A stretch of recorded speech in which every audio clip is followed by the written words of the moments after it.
Hey everybody, my guest today is Professor Scott Sehon, and we're going to talk about socialism. Thank you so much for joining me today. Thank you for having me. Okay, so first question, how do you define socialism? I define it as coming in degrees, for starters, not just black or white, yes or no.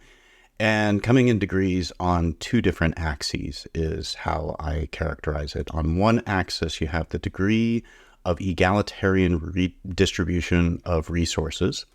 And so a system that has a highly egalitarian distribution of resources goes more on the socialist side. One that doesn't put any constraints there and allows great inequalities is less so. The other axis is the degree to which there is collective control or ownership of the economy, of the means of production. So the classic socialist position is that it's socialism if you take out the market and if you have collective ownership of the means of production. That would be one version. I think that collective control / ownership comes in degrees as well. And so more of that, more collective control of the economy is more socialist, less so is more in the capitalist direction. And so you have this interacting two axes, and you could plot various systems of government on that if you had nice, unique measures of exactly how much the egalitarian distribution is and that sort of thing. Okay. Yeah, I think that lines up pretty much with my understanding of what socialism is.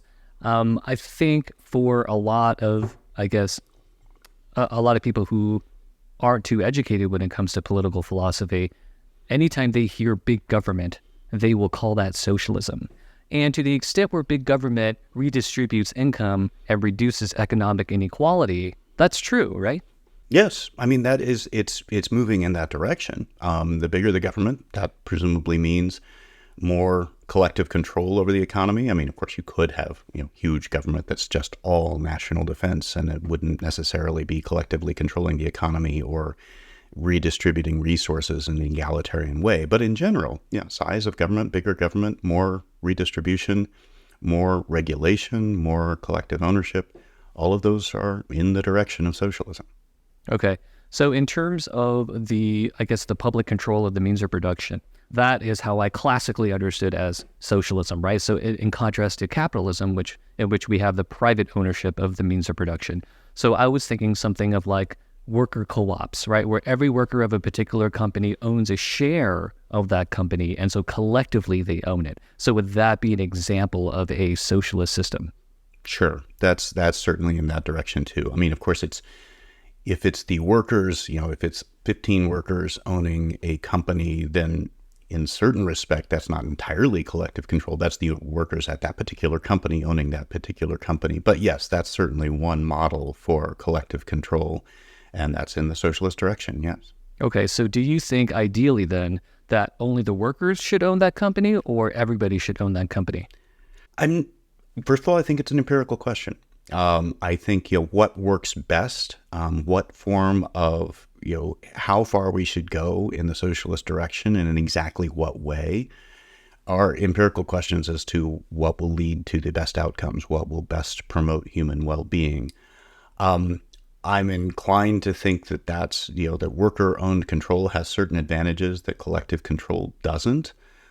Truly democratic collective control regulation at, say, the federal government level.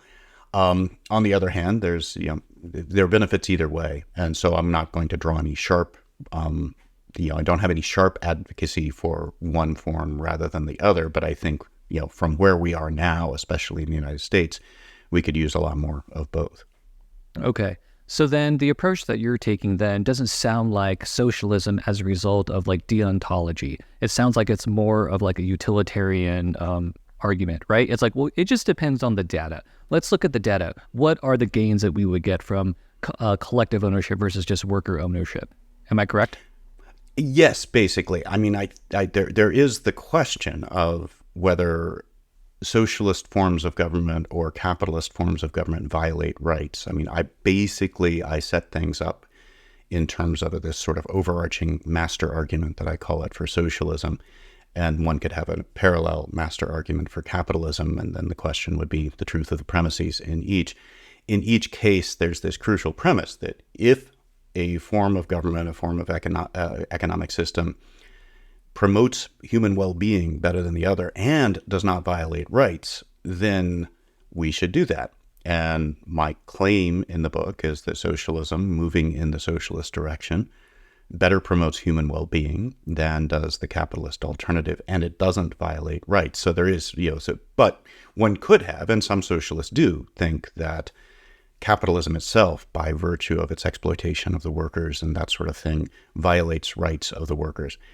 I'm not convinced by that argument. So yes, to your original question here of, is it basically based on welfare considerations and well-being considerations? In the end, yes. That's not because I'm not paying attention to the deontology and to the rights, but I just don't think that those end up settling the questions, because I don't think socialism violates rights. It's not clear to me that capitalism does either. And so then that leaves us with looking at which one better promotes human well-being. Okay, yeah, that makes sense. So I think a lot of people, when they hear socialism, they think of, I guess, like not very economically prosperous nations, and perhaps countries that have collapsed, like the USSR or something like the Soviet Union. What's your response to that? It's complicated, but for starters, I would note that the Soviet bloc countries, by my definition of socialism, don't fit very easily. On the one hand, yes, there was reasonably egalitarian distribution of resources. It wasn't perfectly equal. Members of the Politburo had easier, more economically sufficient lives than a lot of other people, but it was fairly egalitarian in terms of its distribution of resources. There was, very strong state control of the economy in the Soviet bloc countries, but precisely because these countries were not democratic, they were more authoritarian, totalitarian. There were not really meaningful elections. There were elections, but they weren't meaningful. Then I would deny that they had actually collective control of the economy, because it wasn't the collective, it wasn't the people. So that model, and then partially because of that, what they did in those countries, not connected to my definition of socialism. They did violate rights. They violated free speech rights and, arguably other rights involved as well. And so I'm not advocating that sort of model of the Soviet bloc countries where you had essentially totalitarian control of the political system.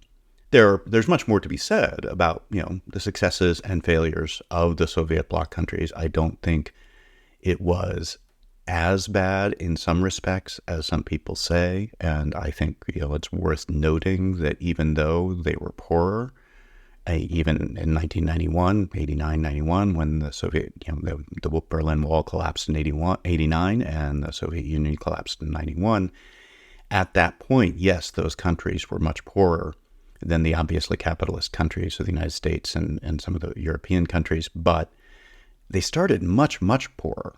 And they did grow. They did increase life expectancy and health and wealth. During the period from 1917 to that final collapse. So even though I'm not promoting their model, I'm not defending what happened in the Soviet bloc countries, it is worth noting that it was less bad than some people claim, at least in certain respects. I see. Sometimes I see, I guess, these debate videos in which people who have immigrated to the United States from socialist countries, they will confront these like socialist protesters on university campuses, right? Like these students who are arguing for socialism, and this person goes up like, I'm from a socialist country. It is crap where I came from, right? And you are arguing in favor of that. You have no idea what you're talking about, right? So maybe the response is, well, the socialism that I'm advocating for is not really the socialism that you've experienced in your life, right? Like that's like a warped, non-ideal, undemocratic version of socialism. Yes, that's certainly a big part of the response. Yes. Okay. So in regards to the violation of rights, then, I think this is where a lot of capitalists have issue with socialism, right? They think, or, at least somebody like Nozick, who's like a libertarian, is going to say, look, taxation is theft, or at least a lot of it is theft. You're violating my rights. If the government has claim to a portion of my income, it is equivalent to the government having a claim to a portion of my labor time, which is almost akin to slavery. Right? Like, what's your response to that? Well, for starters, I would say that this conception, this sort of taxation is theft sort of approach, that it's a violation of rights, it's an very extreme view. Yes, that's what Nozick claims, and he tries to make it as palatable as possible in Anarchy, State, and Utopia. But it is a very extreme view where, it doesn't matter whether the taxation is for purposes of redistribution or whether the taxation is for purposes of building roads or even having police forces and having courts and having national defense. By Nozick's principles, by the taxation is theft sort of idea, anytime you take money from me without my consent, whether it's for building courts such that we can have settled disputes between each other, and you do it without my consent, you take those taxes, it is a violation of my rights. And so if you're going to be consistent about that sort of position, I mean, one of the things that frustrates me about the taxation is theft line is that most often one sees it when you see somebody complaining about welfare programs or something like that. But then they want to have taxes that pay for national defense, but that's just as much theft, if Nozick is right, as the other. So I don't know how they, square, it seems like you can't just, and one of the lines that I like is that premises in an argument are not like buses in a city where you just take them as far as you want and then you get off. They imply what they imply. And Nozick's sort of extreme libertarian position implies that no taxation is acceptable, no forced coercive taxation, which is what we have even to support the military. Very few people actually support those results, and so they don't push it that far. They aren't willing to accept Nozick's premises. So if you don't accept Nozick's premises, you can't say, well, yeah, but I'm going to pull them out when I'm arguing against your sort of market socialism of one sort or another. On a broader level, I would say, so first of all, people who say this often aren't serious about it, and then that just seems significant to me. On a broader level, yes, I would disagree with Nozick that there is some sort of right that's being violated here. And that goes back to what we mean by a right, what we mean, and when we have rights and how to have discussions about that. And we could talk about that as well as you want, but I'll just leave it at that for the moment. Yeah, the question of rights gets really tricky because if you want to argue for something like natural rights, then the next question is like, well, where do they come from? Why do we have them? It essentially, I feel like it's used as a necessary construction to justify certain moral and political beliefs. You know what I mean? Like it has to come down to something and it kind of bottoms out when it comes to natural rights. Possibly, yeah. I mean, one could have that conception that, God-driven rights, and if they come from God, then you can't violate them. I mean, my basic conception from a philosophical standpoint is I sort of draw on Ronald Dworkin's conception of rights, where rights are a trump on utility considerations and nothing to do with Donald Trump here. But trump, like in card games, where if you play the game of spades, then if somebody leads a heart, but you don't have any hearts left, then you can play even the two of spades and it will win the trick. It's a trump over the other considerations.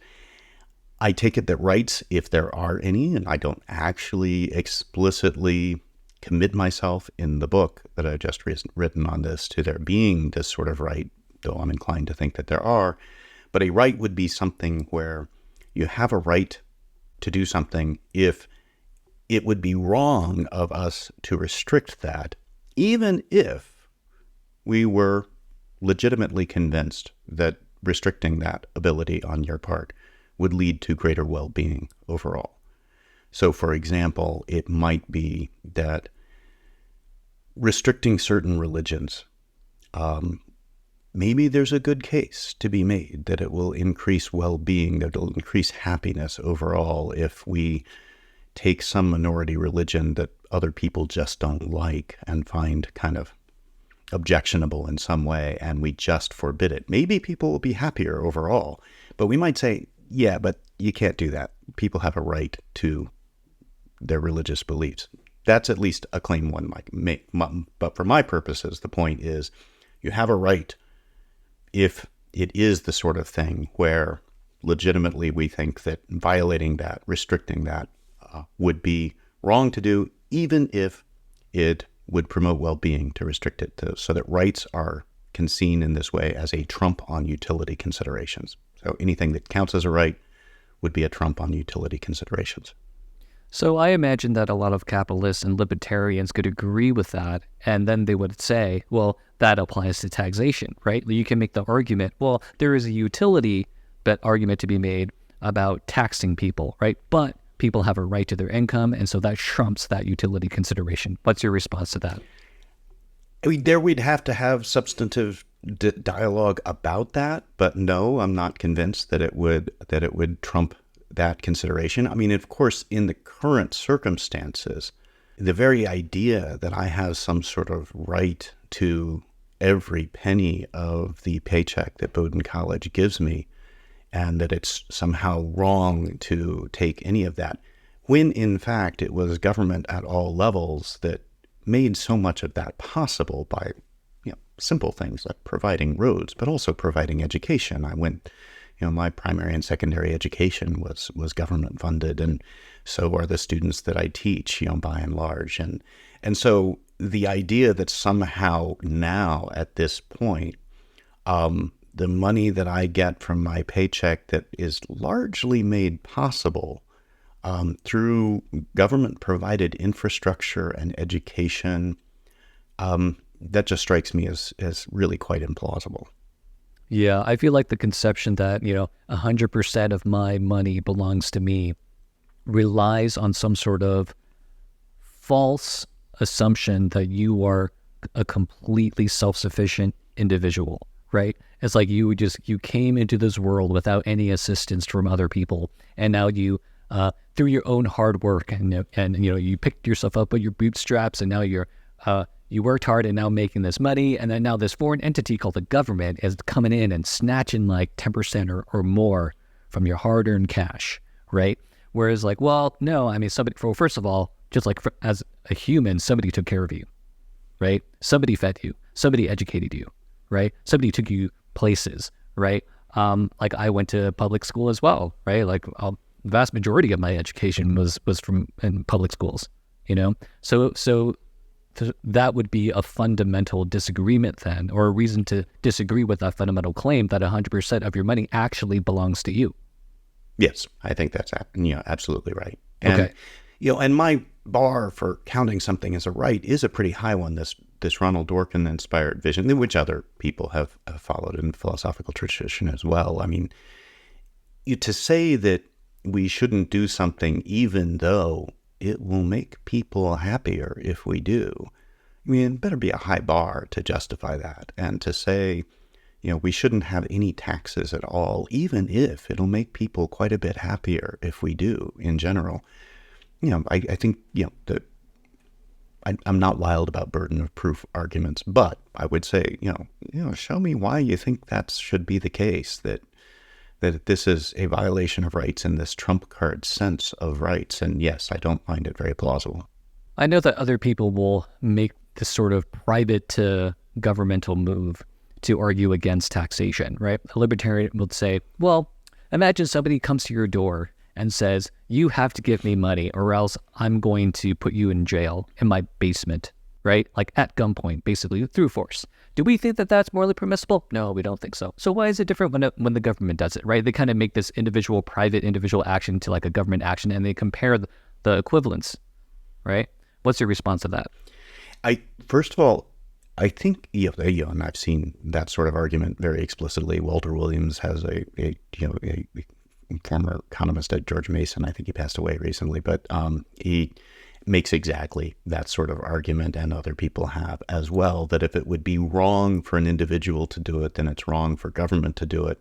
And taking, somebody's money without their consent and doing it at gunpoint or a threat of, jail by an individual person would clearly be wrong. Therefore, it's clearly wrong for a group of people called the government to do it.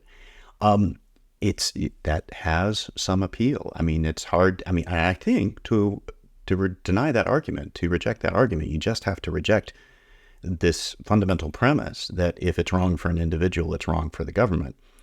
That we have to accept that there can be things where a legitimate government has legitimate coercive authority in certain respects over people in ways that individuals don't. In some ways, that's like a fundamental question of political philosophy is how do we understand, how do we justify legitimate coercive authority by the state? And the hard libertarians, the radical libertarians say we can't, there is no good justification for that. And I think that's, frankly, an intellectually respectable position.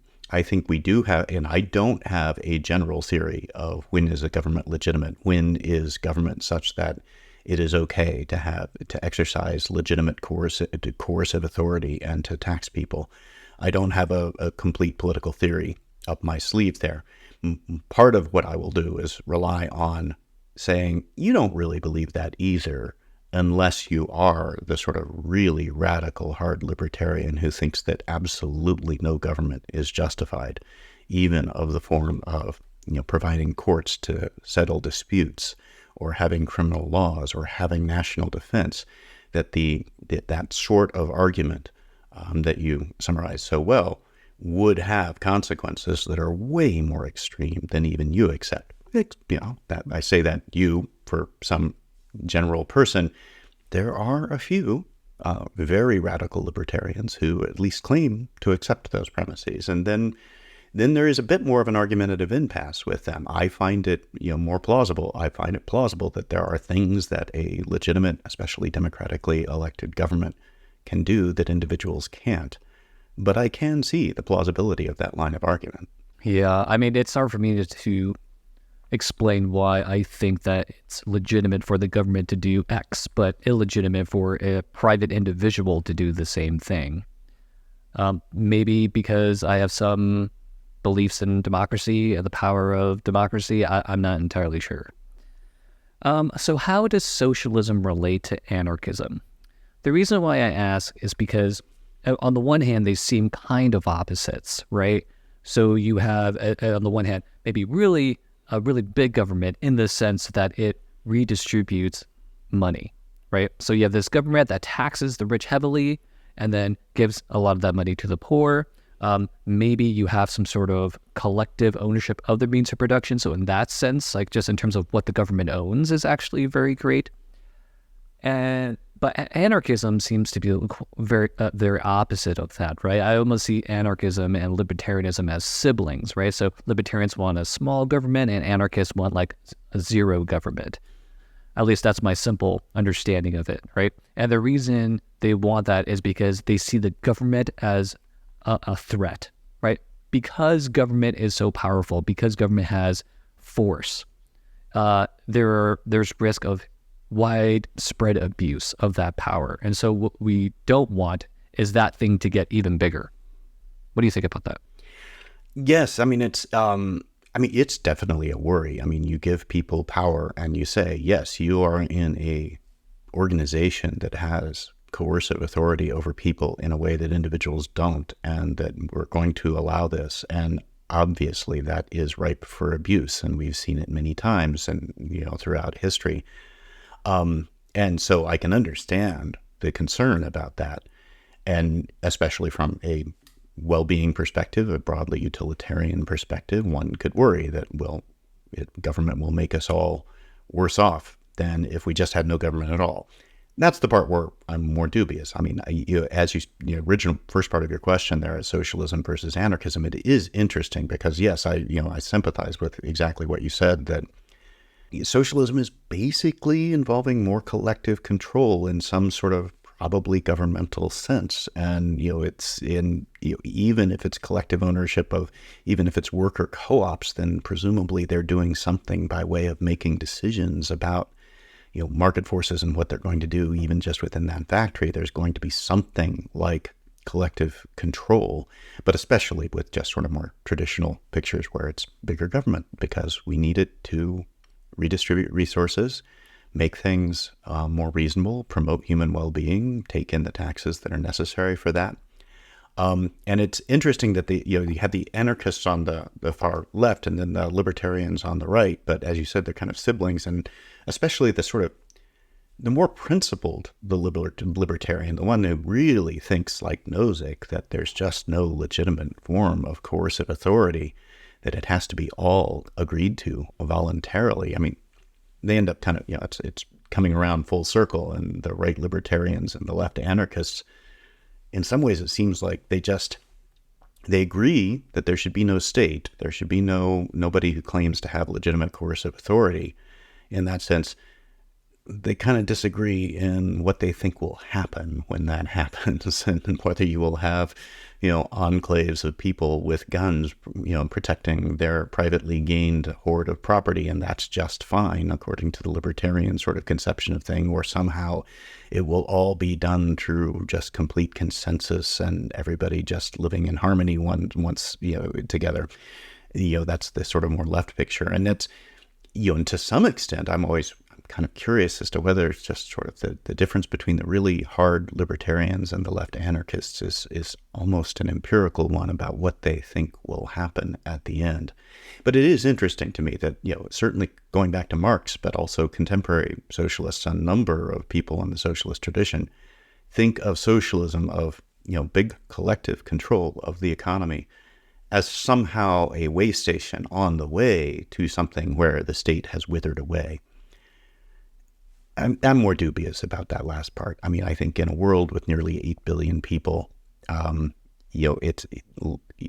not going to be one big collective commune where we don't have government policing actions of bad actors and setting up infrastructure such that everything works. I mean, so I'm not an anarchist as far as that goes, but it is interesting to me that, you get them from both sides of the political spectrum. Yeah, the reason why I ask is because I know Chomsky is an anarchist, or one form of anarchist, but he often will advocate for more socialist sounding policies, right? So it's kind of like he sees the value in having a bigger government balancing out private capital, but ideally he's kind of like an anarchist. So it's almost like a stepping stone to the next level or something. Yeah, I think that's kind of the idea with a lot of the anarchists, that they sort of feel like they can be walking in step with those of us who, want to be, defend a more socialist perspective, because they figure that's the right path to take, where it's going to end up something even radically different than socialism, but that this is the way to get there. That's my understanding of a lot of people like that. Are you convinced by the argument that natural resources are publicly owned? I mean, I guess the quick answer is no. Not exactly, because I think it comes down to what's best promotes human well-being. I think that if it really is better for everyone that we allow somebody to say, this land is mine, I discovered oil beneath it, I'm going to pump it out and I'm going to sell it to you. If for some reason, and this is a big if, that works better for everybody, that we, the having the market forces and having natural resources be privately owned and ownable in that way, if that's better for all of us, I'm not sure that I want to say that that's some sort of deep violation. I think, in practice, a lot of this is not better for all of us to say that just because you own this, patch of land that you therefore own, and nobody can take from you any oil that you can extract deep from underneath that ground, or the water in the stream, that sort of thing. So on utility grounds, on well-being grounds, I would probably advocate a lot more collective control of natural resources and less private ownership. But I don't have a principled rights-based argument against private ownership. I think it's one of these things that again comes down to, well, what works best? What will promote human well-being the best? Okay. So can you give me an example of where more collective ownership of natural resources would lead to better outcomes? Well, I think, probably collective ownership of, the fossil fuels would probably lead to more better results, especially given climate change and given what we are doing to our environment. That if it were the case, I mean, I'm not sure how you get from here to there without, great upheaval, but if it were the case that we just thought of the things that we can drill down and find as public, even if, we allow you to have a plot of land where you own things and you can put up your house and basically operate on your own there, that if we thought of, these sorts of resources as collectively important and collectively controlled, I think we would be better off, especially facing the climate crisis to come, because then we would have more control over what we can do about it and how we can try to limit the burning of fossil fuels and the consequences thereof. So I'm trying to get a better understanding of how that would work, because all of us have an interest, a more immediate interest in burning those fossil fuels because we want energy, right? So us collectively owning the oil, how would that lead to less burning of the oil?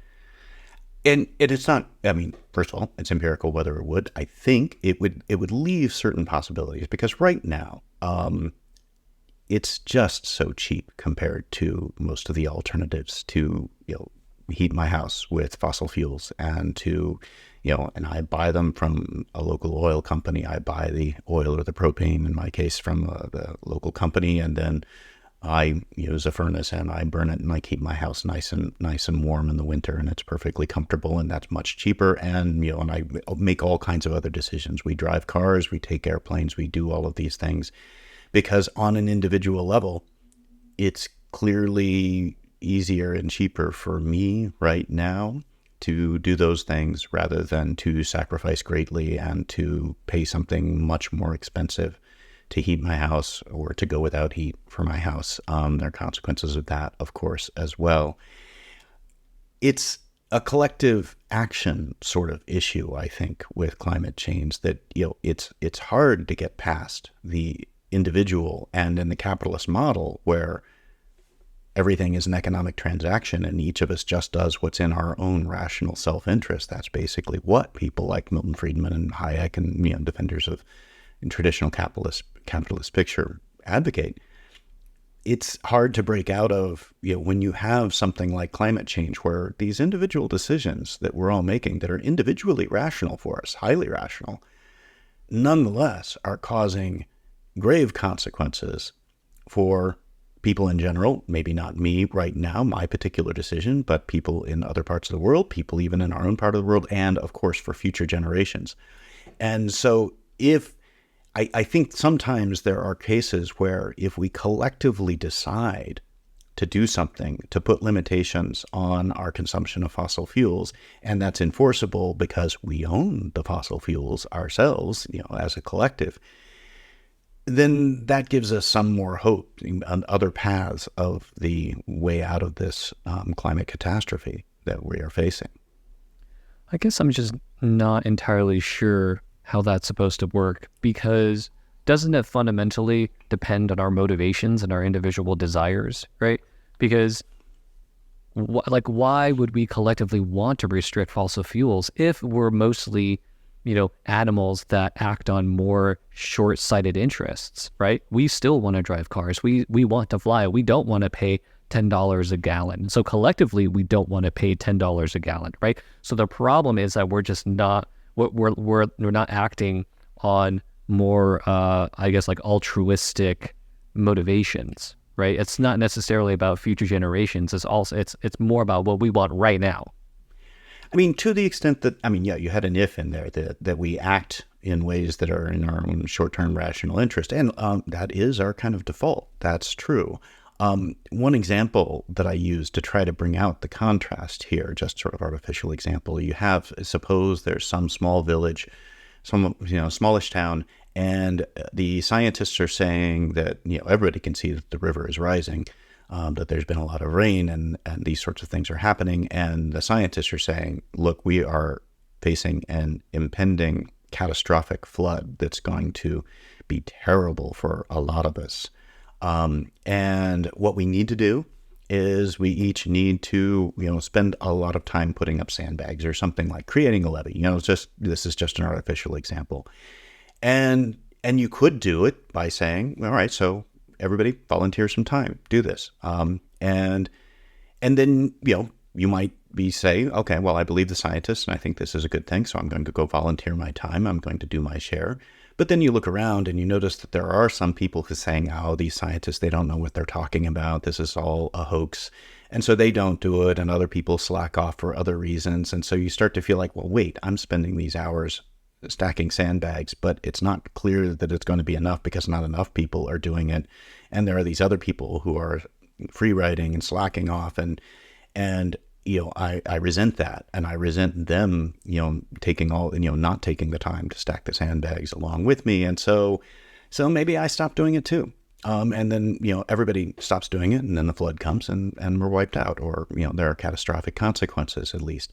Whereas if we said, okay, let's get the town together, let's vote and say everybody's required to do such and such, then I might vote for that, even though I might be one of the slackers ultimately if we don't have it as, if we have some sort of enforceable mechanism where we can say, no, we're acting collectively here and we've decided to act collectively, and, there aren't going to be free riders and people who can just sneak out of this. Then I think we have a lot more, that's the mechanism, I take it, for why why would it be that through collective action, through governmental action, democratic governmental action, that we could do something that we couldn't do individually? I think it's for reasons like that the free riders and the slackers and the deniers, they get in the way, and it annoys you if you're, walking everywhere and giving up on your car, but you see nobody else doing that, or at least a whole lot of other people not doing that. And so you go back to riding your car too. But if you could pass laws saying this is what we're going to do about climate change, then you might be more in favor of it. Yeah, I guess I'm just not sure if such laws would actually be passed due to the selfish, rational motivations that people act on, right? So let's say that there was a bill that would raise gas significantly, or raise the price of gas significantly to $10 a gallon. And, some mathematician and economists worked together and figured out that that's how much gas should cost, right, to fund efforts to battle climate change for the sake of future generations. If it came down to a vote, I would feel like people would not vote for that, because people don't want to pay $10 a gallon, right? Like, we want to reap the benefits, but we don't want to pay the costs. Yeah, and that's a danger, and and I don't have a solution to certainly I'm not going to say that if democratically enacted initiatives are insufficient to tackle climate change, that therefore we should have dictators that just impose things. I'm not willing to go there. I'll mention about the gasoline example that one might worry there that's sort of, that itself is going to be something that would fall very unequally on people. We have set things up such that a lot of people right now, to continue to pay their bills, to continue to be able to stay in their houses, have to drive to work. And then if you suddenly double or triple the price of gasoline, then that becomes untenable for the people who can least afford it. So I would hope that the collective measures that we could do would be less crude, and that would make the price paid more heavily based on those that can more easily afford to pay it, while we try to get alternative forms of energy that aren't so costly to the environment. So I would hope that there would be better options than that one. But yes, the general question of, suppose we do know that X, Y, and Z are the things that we need to do to prevent the climate catastrophe and to prevent, millions and millions of deaths and suffering, and especially to future generations. Do we know that people will vote for those things? No, we don't. And I hope we can convince people to vote for those things, because I'm not willing to, even if I had the power to, I'm not willing to install a dictator that just can ignore people's votes. I think democracy and collective control are the best hope we have for avoiding the climate catastrophe. Whether it will be enough, I don't know. Yeah, if we're going to base it on some sort of democratic voting system, then we're assuming that the majority of the population is going to be has to be in favor of that proposal, right? So that probably means tax the rich even more, because the rich are a minority. Not just because the rich are a minority, because, you could have, the bottom 10% of the population is also a minority. We can't just, and that doesn't mean that we will tax them more just because of that. There are good reasons for taxing the rich more in terms of promoting human well-being.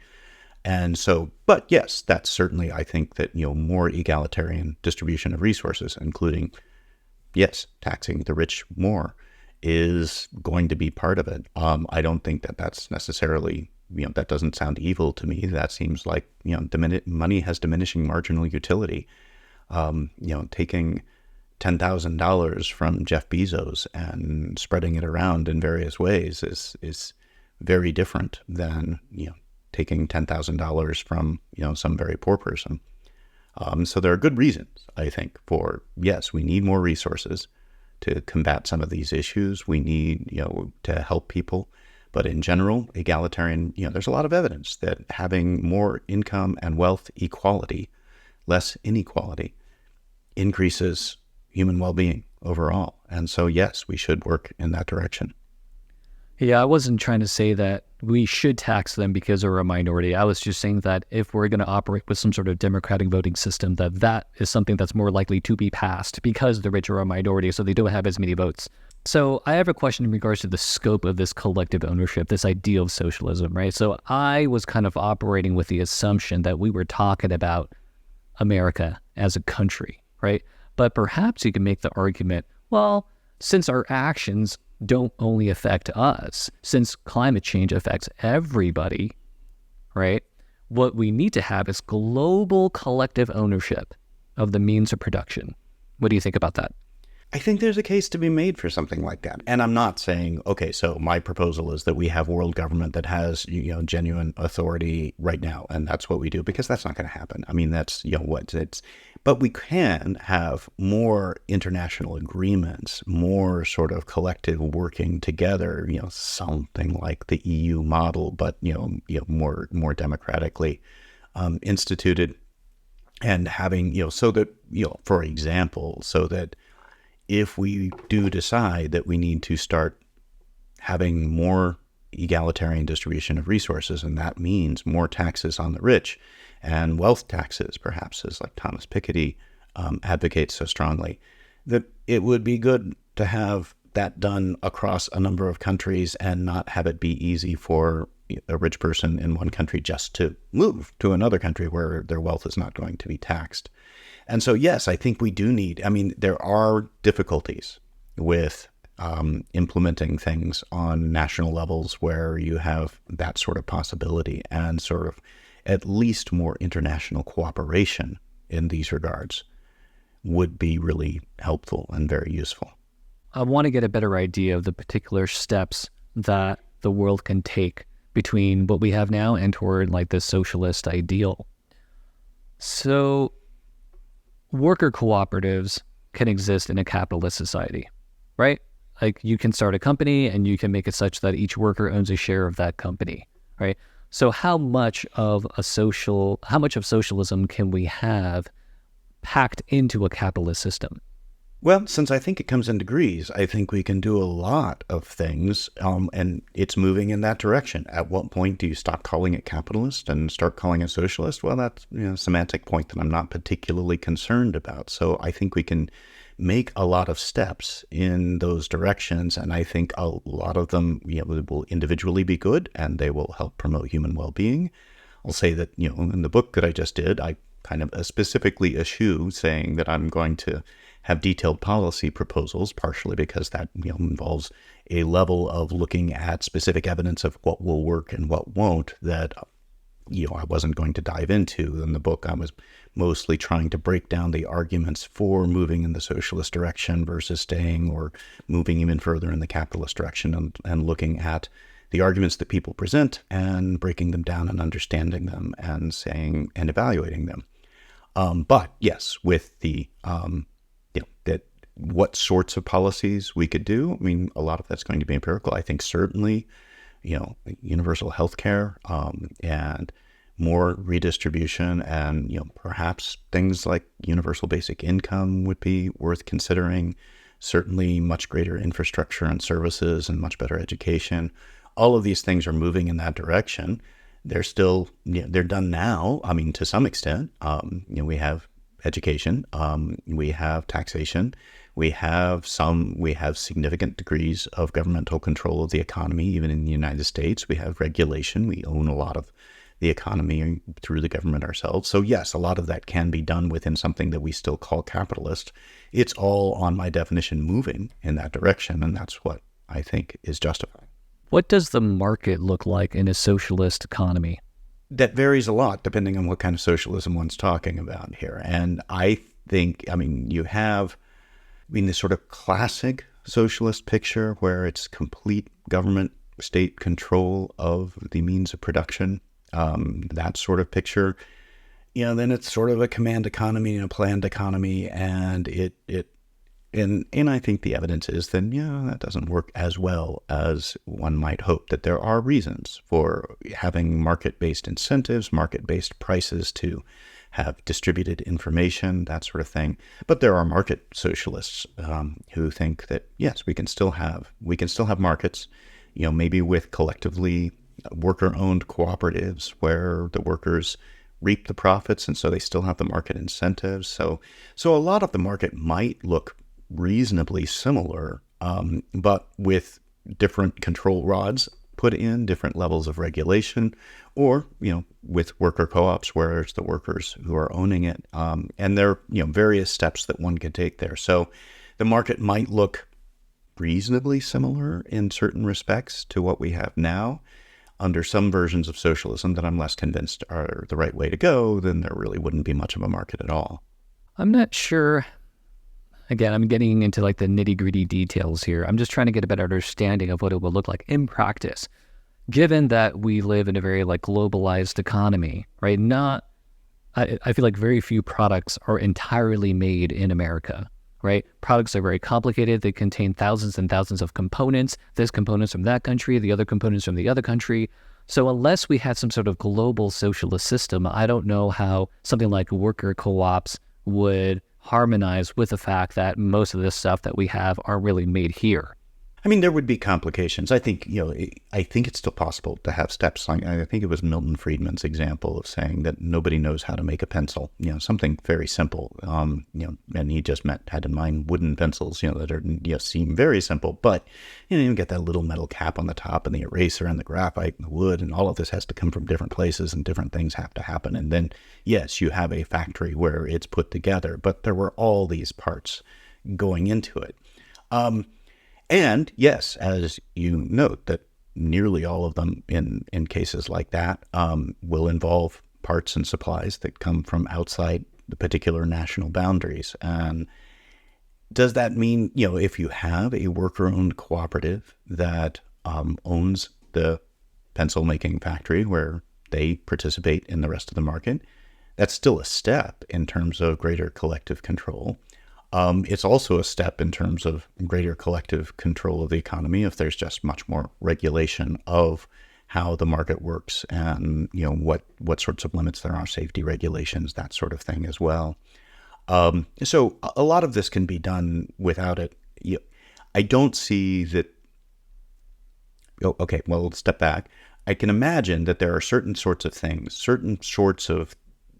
things that one might desire as outcomes where you can't make any progress unless pretty much everybody does it, and so I could imagine it being the case that you can't get the advantages of socialism, of more egalitarian distribution and more collective control, unless it's essentially international and everybody's doing it. That's possible. I don't see any reason to believe that. I think that, a lot of the benefits of lowering inequality, wealth inequality, and of having more collective control of the economy for reasons of long-term interest of future generations, but also safety and convenience for everybody. I think we can take many steps there, and each step we take doesn't necessarily get ruined by the fact that there are other countries where they aren't taking those steps. I can also imagine complications when it comes to immigration, depending on the degree of socialism, right? So if we have some sort of market economy or some remnant of it, then there's going to be competition of labor, right? And if I'm, an American citizen, I'm not going to want foreign workers coming in here taking, my job, right? Because they're willing to do it for less money.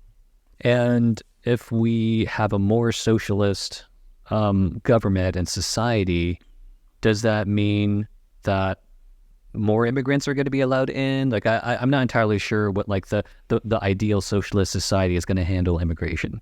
And I'm not entirely sure either. I do see that there can be a pressure there. There can be, if you have, just simply put, if you have a system such that one country is highly egalitarian in the sense that, the people at the bottom of the economic ladder, we make sure that they are quite well taken care of. Then that provides an incentive, obviously, for people from other countries where they are not well taken care of and where they are dirt poor to come to those countries. The more we can, how much of that there will be is, a question. It's also always interesting, the idea that, well, I don't want an immigrant taking my job, so we don't want these immigrants coming over here because, they'll work in jobs and their kids will be here and they'll work in jobs. But then, then we, have a neighbor who has a baby and we just celebrate that. And it's like, because that baby might take a job that, my child wants later on, but they're not an immigrant. So they have the right color skin or something like that. I mean, some of this anti-immigrant attitude just seems to come down to reifying American, or worse yet, reifying certain races as being worthy and others not. And so I think, and one has to keep in mind that when immigrants come to our country and work, they produce wealth. They're working. They're contributing. They're paying taxes. They're doing all these things. It's not like we're trying to limit our population and cut it down now. In fact, there's, some people have the worry that we don't have enough population growth to keep supporting various things like Social Security and that sort of thing. So I think there is a real challenge there. I think it's an interesting issue with immigration. I think it's less dire for a socialist than some people think, because I think just empirically it's not going to work out to be so bad. Yeah, unfortunately, I think a lot of this anti-immigration rhetoric has some sort of like racial undertone, that a lot of people aren't willing to say. But if I want to, steel man that position, I think it's an economic one. The question is this person willing to work less?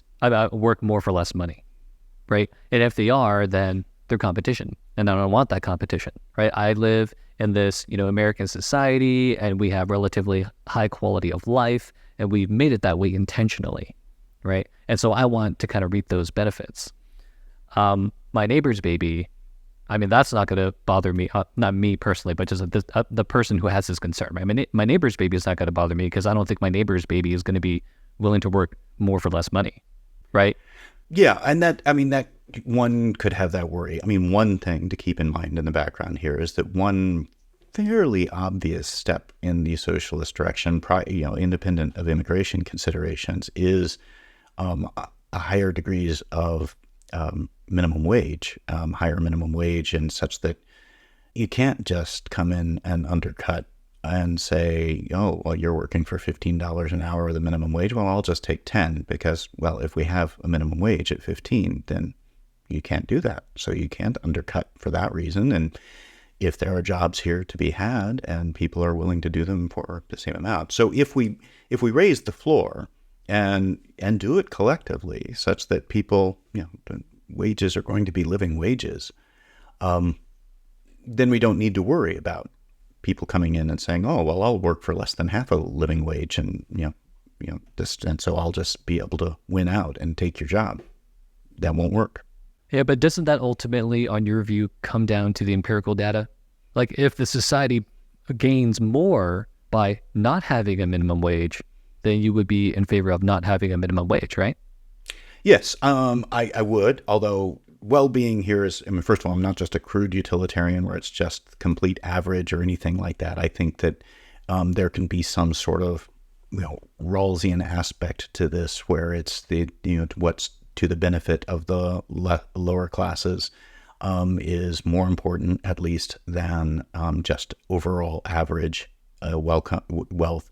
And so with all of that in place, with these sort of more subtle versions of how you would think about human well-being in general, I'm pretty dubious that the right thing to do is just to have a cutthroat labor market where if somebody will pay you only $1 an hour to take a job and you work 40 hours a week for $1 an hour, then then that's fine, and they can do that. I think that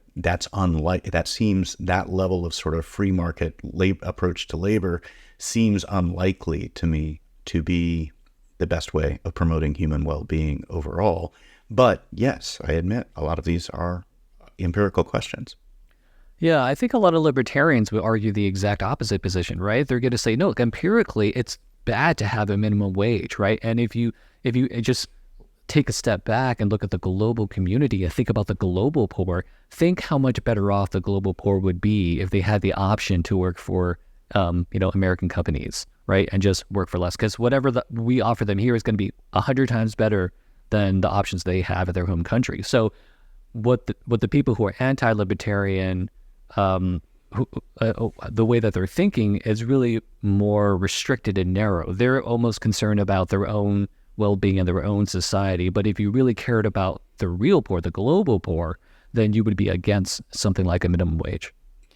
I understand that sort of libertarian argument. I think it's, how many, if we have how much immigration there would be if there were completely open borders, as a number of libertarians do propose, because immigration, it comes with great cost, both just sheer economic cost. You have to get to the other country, but also personal cost. You have to uproot and leave the people you love and the society that you know and go to something quite different. So there's going to be some sort of breaks, I think, on exactly how much of that would happen. But I do think we definitely need to be thinking about globally as well, and what is best and how we can try to alleviate global poverty as best we can. I don't think that just open borders is a panacea for that. I'm not opposed to much more open immigration. But I don't think, the libertarians who think, oh, that'll just solve everything, let the market do it, and that'll do it. I don't think that's right. Yeah, it's interesting to think about the relationship between socialism and libertarianism, right? Because at its core, there is a shared interest in democracy, right? That people should be able to vote for things, people should have to consent to things. So it's almost like what distinguishes one from the other is the role of rights, perhaps, right? Maybe the libertarian, or the libertarians that I'm more familiar with, are more deontological. And they just think, look, the government just can't do these things. It doesn't matter what the outcome would be, okay? Whereas if you're more flexible on that, then you're more willing to grant the government more and more power.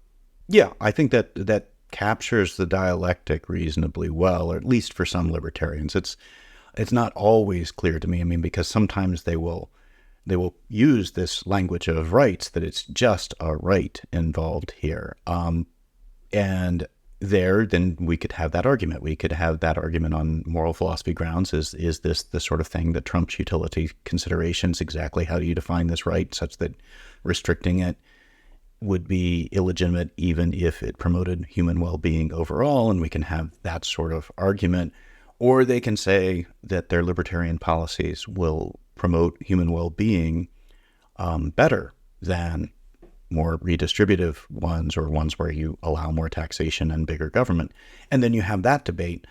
It's often, it seems to me, that a number of the libertarians, not some of the most notable philosophers in that trend, but they tend to be kind of sloppy on which way it is that they're going, and they use the language of rights when they want to talk about redistributive taxation being theft, but then they quietly disregard that when they still want to have taxes that pay for police forces and fire departments and things like that.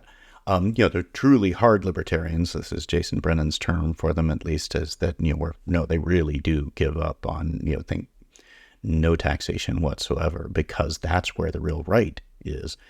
That's it. I think it's a difficult debate, but I think partly that's in some ways, in the book that I wrote, I kind of had libertarians in mind as people who I thought might be particularly interested in actually breaking down the arguments and looking at this, because I think once you do divide and talk about rights clearly and succinctly, and talk about what rights we have and what it means to have a right, that a lot of the extreme libertarian views start to falter. They don't look plausible anymore.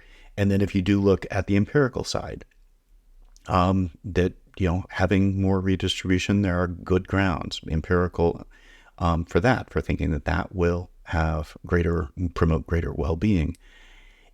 The worry with some of these people on that side is that, they switch from one to the other when it's convenient, and when it's as long as it seems to suit their purposes to talk about rights, they will. But once that becomes implausible, then they'll switch over to something else. But being careful about that sort of move is, I think, what we need to do in these debates. I think it's a good place to wrap things up. It's been an hour. Yes, it has. Flew by so fast. Yes, I enjoyed it a lot. Yeah, thank you so much for joining me.